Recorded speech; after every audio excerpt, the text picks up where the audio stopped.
Welcome back to Ben's Book Club. Today, we are diving into the book Mattering, The Secret to Building a Life of Deep Connection and Purpose. In this explainer, we're going to explore a truly landmark framework by journalist and author Jennifer Breheny Wallace. She tackles a massive social health crisis that's basically hiding right in plain sight.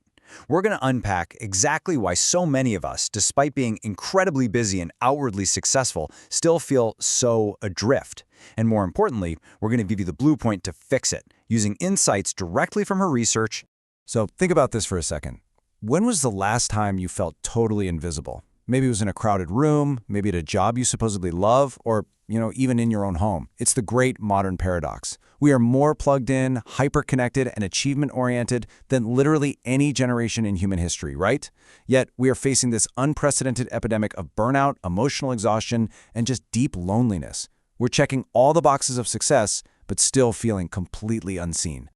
Here's our roadmap for today, so you know exactly where we're headed. 1. The disconnection paradox. 2. Defining true mattering. 3. The counterfeit mattering trap. 4. Building the mattering core. 5. The empathy paradox. And 6. Designing cultures of mattering. Okay, let's dive right into this first section, the disconnection paradox and its root cause. When we feel miserable or disconnected, what do we usually point the finger at? What we blame our smartphones, the endless 24-hour news cycle, our crazy meeting schedules, or political polarization. But Wallace argues that beneath all of that noise lies a much deeper crisis. It's what she calls the erosion of mattering. We've experienced this massive breakdown of the close-knit relationships and community scaffolding that actually used to protect our mental health. So we haven't just lost our free time, we've lost the foundational sense that our presence actually registers in the world around us. That brings us to Section 2, defining true mattering as a fundamental need. Wallace defines true mattering as a fundamental human need. And I really want to emphasize that word need. This isn't just a fleeting emotion or a nice-to-have self-esteem boost. Her research shows it's a psychological imperative on par with food, water, and safety. Think of it like a two-sided coin. First, it requires feeling valued, being seen, appreciated, and prioritized by the people around you. But the second part? It's just as critical. You must have the opportunity to add value. You absolutely need to know that you make a real, tangible impact on others. Moving right along to Section 3, the counterfeit mattering trap, where we end up chasing fake signals. Now, what's really interesting to point out here is how real connection contrasts with the fakes. When we're starved for true mattering, we start looking for substitutes.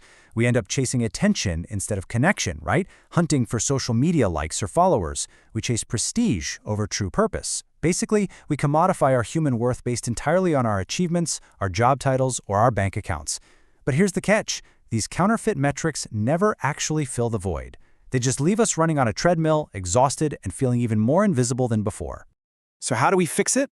That leads us to Section 4, building the mattering core and creating an internal foundation. To actually get off that treadmill, we have to construct an internal foundation of resilience across 4 specific pillars. First, recognizing your impact. Second, being relied on, but in a healthy way. Third, feeling prioritized. And fourth, being truly known and invested in. Strengthening these 4 areas is a total game changer. It shifts your entire perspective from asking, "What did I accomplish today?" to "Who is actually changed because I'm here?" Let's break down exactly how you can put these into practice. Here is a practical roadmap for deeper living. Let's look at the first pillar, recognition. This means knowing your absence would be felt. A great practical action here is to keep an impact file. Literally make a physical or digital folder of thank you notes, positive feedback, or those little moments where you made a difference, just to look back on. For the second pillar, reliance, it's about being needed but balanced. You want to feel essential without crossing over into overwhelming burnout. For importance, it's about feeling like a priority, which means you also need to make others feel like a first choice, not just a convenient afterthought. And finally, attunement. This just means being seen for who you actually are, flaws in the whole shebang, not just the professional role you play. Okay, let's transition to Section 5, the empathy paradox and finding fuel through helping. As we work on building this core, we run into a really fascinating psychological twist. When we're burned out, our natural modern instinct is to pull back. We're constantly told to isolate, turn inward, and practice really aggressive self-care. But Wallace's research completely flips this typical advice on its head. Actually, it turns out that when we are exhausted, adding value to others, like actively stepping up to help someone else out, rejuvenates our own energy rather than depleting it. The research reveals a pretty powerful truth. Helping others refuels our energy, rather than depleting it.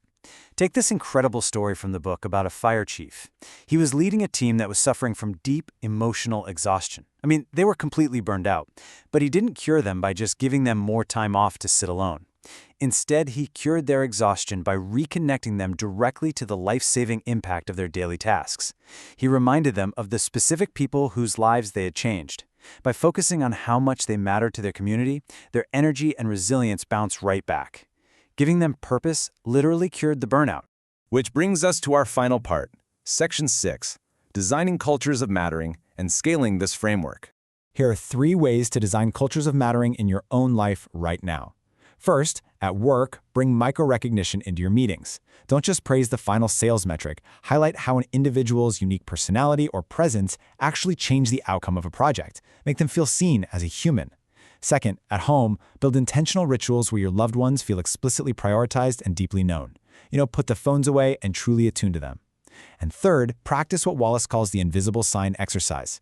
Imagine every single person you meet today is wearing a sign around their neck that says, "Tell me, do I matter?" Let that prompt your small acts of kindness and recognition. So the absolutely crucial point here is that mattering is not a static trophy you earn just once. It's an active, daily practice. If you're feeling adrift, the fastest way to feel like you matter is to actively make sure someone else knows that they do. I want you to leave this explainer today asking yourself one big question. Who is changed because I'm here? Think about your impact, reach out to someone who matters to you, and build that connection. Thank you for joining me for this deep dive, and subscribe so you don't miss an episode.